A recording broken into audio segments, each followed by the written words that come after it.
Adam was so small for his age. It was the first thing I noticed when his caseworker introduced us. His eyes, shadowed with sadness, were too large for his little face.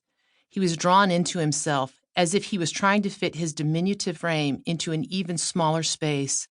It was clear that this child had known more terror in his handful of years than most knew in a lifetime. The pair had traveled to the ranch unannounced with the hope of simply petting the soft muzzles of my angels and horsehair. Even though the ranch was alive with children, Adam stood apart, completely alone, a tiny brown-eyed lamb lost in his own skin. I smiled at him. He immediately looked to the ground in retreat.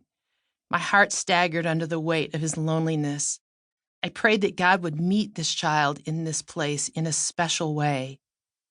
I knelt down and quietly tried to engage Adam in a simple conversation. I asked him if he had ever ridden a horse before.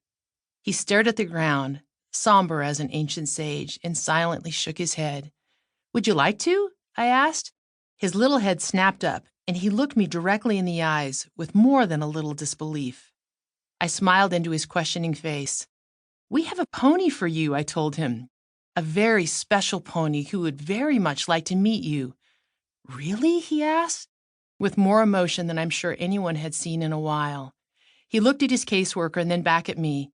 I told him where the halters were and pointed back behind the arena to where the golden pony, Hobbs, lived. Adam flashed us a little grin and took off at a run. From a distance, in that moment, he must have looked like every other child at the ranch. But from my view, I was horrified. His grin revealed a mouthful of broken teeth. He ran on ahead of us. I could feel my neck prickle before I turned to his counselor and quietly asked, "Is that what I think it is?" It took her a long moment to answer. When she did, her voice was choked by the grip of anger and compassion. "It's so much worse than you could imagine," she finally stated. A father is supposed to love, cherish, and protect his son. Not only has Adam's dad broken most of his son's teeth with his fists, but before he went to prison, he would get drunk and make his son run around the yard while he shot at him with a rifle. We walked on in silence. Both of us watched Adam enter the pony's paddock and begin stroking his face. "It's a miracle he's still alive," she finally said. Together, Adam and I led the pony back to the hitching post and went through the grooming and tacking process. Often, I placed my hands over his to guide them. I held Hobbs' hooves and Adam cleaned them. I lifted the saddle into place and he cinched up the girth. Then it was time to put on the bridle. I showed the little boy where his hands and fingers should be, how to hold his arms, and where he should stand. Then I placed his hands so they gripped the bridle in the right way and gently moved him toward the pony's left shoulder. It was up to him now. Silently, I stepped back and watched. Adam stood quietly for a moment, as if taking in all that he had just learned. And suddenly, Hobbs did something I've never seen any horse do before or since. As the child stood by the pony's shoulder, Hobbs reached around with his head and neck and pressed Adam into his body. The pony held him so tightly in the curve of his neck that he could not raise his arms. For long moments, the pony stayed that way, encircling Adam's tiny body with his neck. He couldn't move anything except his eyes. They rolled back to look at me. I could clearly see that Adam was afraid.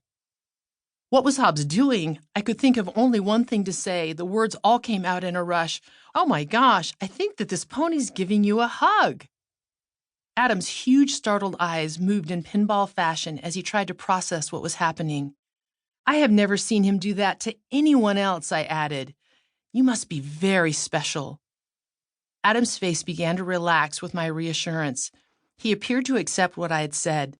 Slowly, he wriggled his right arm out and began to hug the pony back.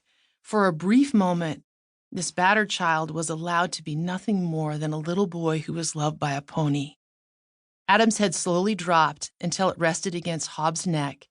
Like a whispered prayer, more to himself than to anyone else, he began saying over and over, "He likes me. He likes me. He likes me." It was several minutes before Hobbs relaxed his grip on the child. Adam, seemingly so overwhelmed that anything on this earth would choose to love him, clung tightly to the pony with both arms, pressing his face into Hobbs' golden body.